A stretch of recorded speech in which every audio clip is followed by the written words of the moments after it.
नमस्कार, कैसे हैं आप सभी। मैं हूं आपके साथ वर्षा राय और मेरे साथ है मेरे सहयोगी गौरव सिंह। दोस्तों, आज हम बात करने वाले हैं लुधियाना ब्लास्ट के बारे में।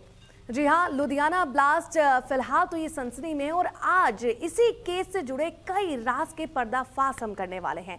कहां तक ये केस पहुंचा है, कितने खुलासे हुए हैं। आपको बता दें कि जो व्यक्ति इस ब्लास्ट में मारा गया उसके हाथ में एक टैटू भी था, जिससे कई खुलासे हुए हैं। और पुलिस की जो जांच है वो अब तक कहां पहुंची है, ये बताने के लिए आज मेरे साथ मेरे सहयोगी जुड़े हुए हैं। गौरव, ओवर टू यू। वर्षा, सबसे पहले तो मैं बताना चाहूंगा अपने व्यूअर्स को कि जो लुधियाना कोर्ट ब्लास्ट हुआ, दरअसल ये ब्लास्ट कोर्ट की तीसरी मंजिल पे हुआ था और जहां पर कोर्ट रूम नंबर 9 है उसके बिल्कुल पास ही कोर्ट प्रीमिसेस में थर्ड फ्लोर पर वॉशरूम्स हैं। वॉशरूम से धमाके की आवाज आई और डिस्ट्रक्शन इतना ज्यादा था जैसे एक आरडीएक्स ब्लास्ट होता है ना, उस तरीके से ब्लास्ट हुआ था, जिसमें पूरी की पूरी दीवार गिर गई और खिड़कियां जो है वो टूटकर बाहर नीचे पार्किंग में खड़ी गाड़ियों के ऊपर आगे गिरी है। तो और हाथों हाथ एक शख्स की मौत हो जाती है और एक महिला बहुत गंभीर रूप से जख्मी हो जाती है और 5 अन्य लोग हैं जो बहुत ज्यादा जख्मी थे, जिन्हें आनन फानन में अस्पताल पहुंचाया गया। रेस्क्यू शुरू हुआ वहां पे, फटाफट से पहले पुलिस की टीम पहुंचती है, फिर एनआईए की टीम पहुंचती है, सीएम चरणजीत चन्नी खुद लुधियाना जाते हैं और बड़े एक कह सकते हैं कि पुलिस में, कोर्ट में और पॉलिटिक्स में एक बड़ा तूफान खड़ा हो जाता है। ऐसा होता है कि जैसे बहुत बड़ी खबर होगी हो, क्योंकि अभी पंजाब में चुनाव भी आने वाले हैं कुछ महीनों बाद और चुनाव से पहले इस तरह का धमाका होना एक बड़ी साजिश की तरफ इशारा कर रहा था कि कहीं इस ब्लास्ट का संबंध कहीं किसी साजिश से तो नहीं है। और जैसा कि चरणजीत चन्नी ने कहा भी था, सीएम ने, कि भाई पंजाब का माहौल बिगाड़ने की साजिश है, क्योंकि पहले इससे पहले बेअदबी की बात हुई कि गुरुद्वारे में बेअदबी जो की नहीं थी वो कराई गई थी, उनका ये आरोप है। उनका दूसरा आरोप ये था कि उधर अब ये जो प्लान किया गया है धमाका, ये प्लान था पूरा। इसका मतलब ही ये था, मकसद ही ये था कि पंजाब का माहौल खराब हो चुनाव से पहले।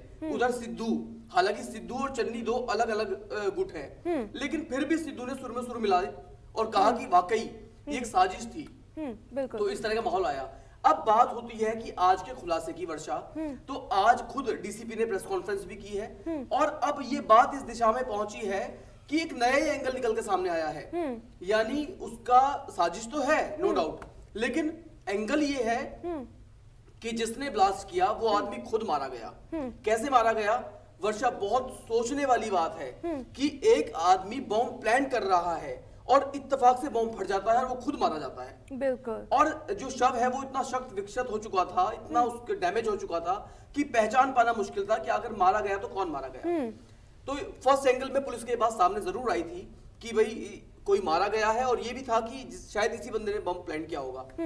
अब देखना ये है कि देखिए जो चीजें पता चली हैं, जो पुलिस ने अपनी प्रेस कॉन्फ्रेंस पुलिस को जो मारा गया शख्स है, गगनदीप उसका नाम है, उसके सिम कार्ड से भी कई सारे सबूत मिले हैं और उसी को खंगाल के उसके बारे में जांच पड़ताल की गई है। पता चला है कि ये तो पुलिस से ताल्लुक रखता था गगनदीप और इसने ये सोची समझी ये पूरा जो इसने माहौल क्रिएट किया, ऐसे क्रिएट किया कि वो कोर्ट रूम को ही उड़ाना चाहता था, लेकिन इस हादसे में वो खुद ही मारा गया। और उसके सिम में कई सारी चीजें मिले हैं। जब पहले की हिस्ट्री जब जानी गई गगनदीप की, आखिर वो कौन है, तो पता चला कि वो तो पुलिस से ताल्लुक रखते थे, लेकिन उनसे जब ड्रग्स उनके पास से पकड़ा गया था तब उन्हें एसटीएफ ने गिरफ्तार किया और उन पर आगे की कार्रवाई की। बिल्कुल वर्षा, आपने बिल्कुल सही बताया है कि गगनदीप जो मारा गया है ये 2 साल पहले 2019 में ही सस्पेंड किया गया था। 10 ड्रग्स की तस्करी केस में नाम आया, ये सस्पेंड किया गया जॉब से, 2 साल जेल में रहा और जेल में रहने के बाद जब ये बाहर आया तो इसने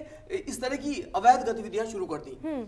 इसकी वजह से इसके घर में जो इसकी पत्नी थी उनसे अनबन शुरू हो गई, पत्नी घर छोड़कर चली गई, बावजूद उसके गगनदीप बाज नहीं आया।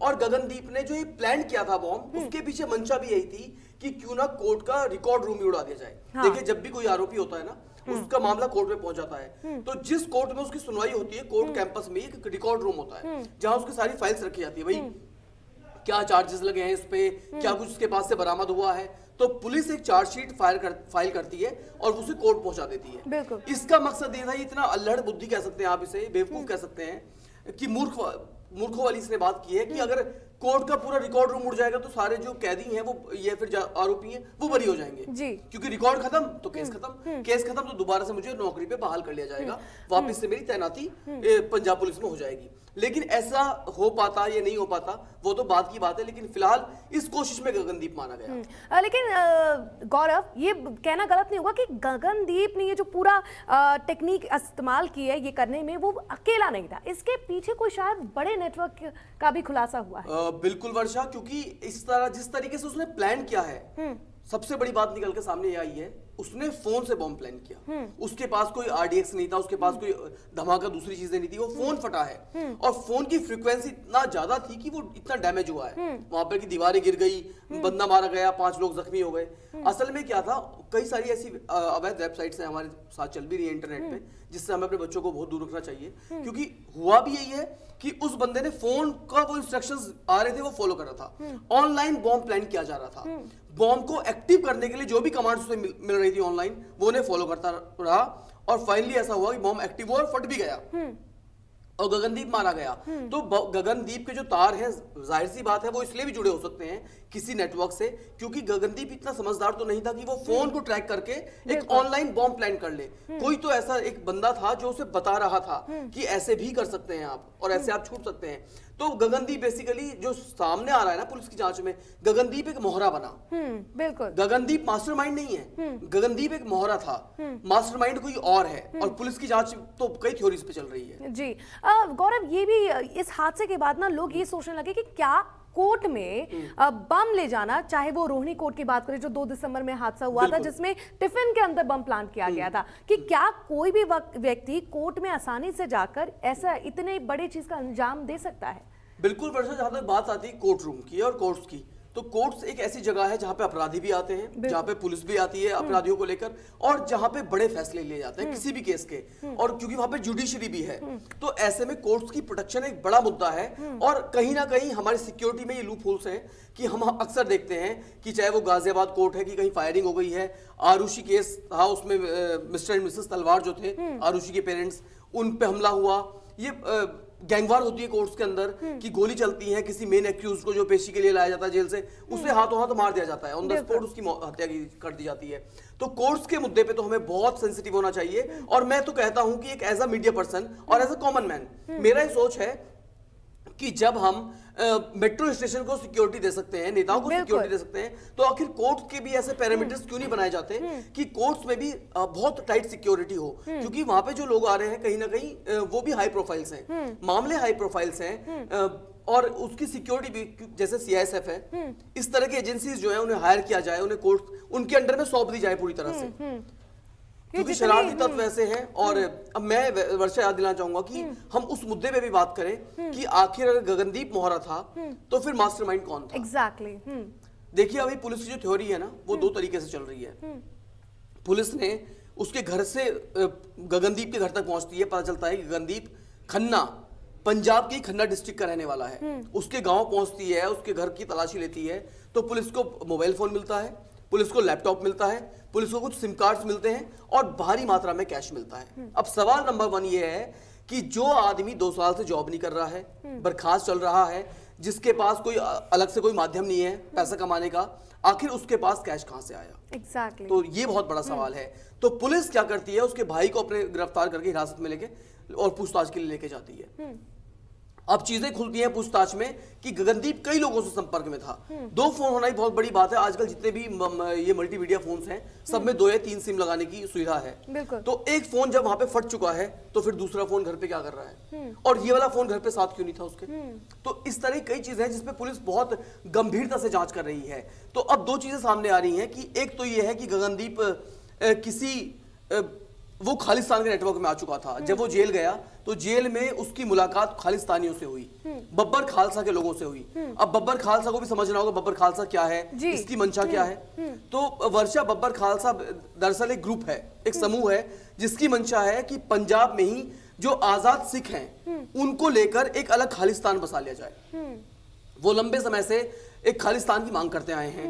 वो ब्राजील हो, कनाडा हो, इंडिया हो, इसके कई हिस्सों में उनके छोटे छोटे संगठन अभी फल फूल रहे हैं। वो इस तरह की गतिविधियां कराते हैं। तो उन्हें भी हमारी जो सरकारें हैं, जो हमारी सिक्योरिटीज है, उन्होंने एक ब्लैक लिस्ट में डाल रखा है कि these people are not safe, इनके संपर्क में आना सुरक्षित नहीं है। लेकिन वो जेल गया तो ऐसे लोगों के संपर्क में आया। कहते हैं कि कई बार एक सादा और अच्छा आदमी भी जेल चला जाता है तो वहां से वो फिर बड़ा एक गुनहगार होकर निकलता है। हाँ। तो ऐसा भी होता है, और कहीं ना कहीं गगनदीप के साथ वो हुआ है कि वो जेल गया सजा काटने, लेकिन वहां पे उसकी मुलाकात हुई खालिस्तानियों से, और खालिस्तानियों संपर्क में आकर उसने ये सब किया है। वहीं से उसे एक ऐसे क्लू मिलते हैं कि भैया एक काम करो, कोर्ट का रिकॉर्ड रूम उड़ा दो तो तुम बच जाओगे, जैसा कि उसने किया भी। और पुलिस की दूसरी थ्योरी ये भी है कि एक बंदा है रिंदा करके, उसका नाम है हरदीप रिंदा। वो एक बहुत बड़ा मास्टरमाइंड है, एनआईए को उसकी तलाश है, वो गैंगस्टर है, और कहा यह जा रहा है कि वो पाकिस्तान में इस वक्त छुपा हुआ है, क्योंकि पाकिस्तान में वैसे भी जो हिंदुस्तान के बहुत सारे इस तरह के लोग हैं, मास्टरमाइंड है, उन्हें उनकी एक शरण स्थली है, इजी वो वहां पे अपने आप को बचा लेते हैं, वहां जाके छिप जाते हैं और जांच से बच जाते हैं। तो उसकी तरफ भी कहीं ना कहीं शक की सुई घूम रही है, क्योंकि कुछ चीजें ऐसी मिली हैं जिससे पता चलता है कि रिंदा और गगनदीप के भी आपस में कुछ संपर्क थे। ऑब्वियसली। तो गौरव, आई गेस हमारे व्यूअर्स को भी पता चला होगा कि नेटवर्क छोटा नहीं है, बहुत बड़ा है, और आगे भी चल के बहुत सारे खुलासे हो सकते हैं। बिल्कुल। और जो कुछ होगा हम आपको अपडेट के साथ जरूर बताएंगे। तब तक के लिए बस इतना ही, और अगर आपको ये वीडियो अच्छा लगा तो बेल आइकन है नीचे, और साथ ही इंडिया न्यूज नेशनल हमारा जो यूट्यूब चैनल है उसको फॉलो करना मत भूलिएगा। धन्यवाद। अगर आपको हमारा ये वीडियो पसंद आया हो तो वीडियो को लाइक करें और चैनल को सब्सक्राइब करें, और हाँ, बेल आइकन को दबाना ना भूलें ताकि आप तक वीडियो का नोटिफिकेशन पहुंचता रहे। देश और दुनिया की तमाम खबरों के लिए देखते रहिए इंडिया न्यूज नेशनल।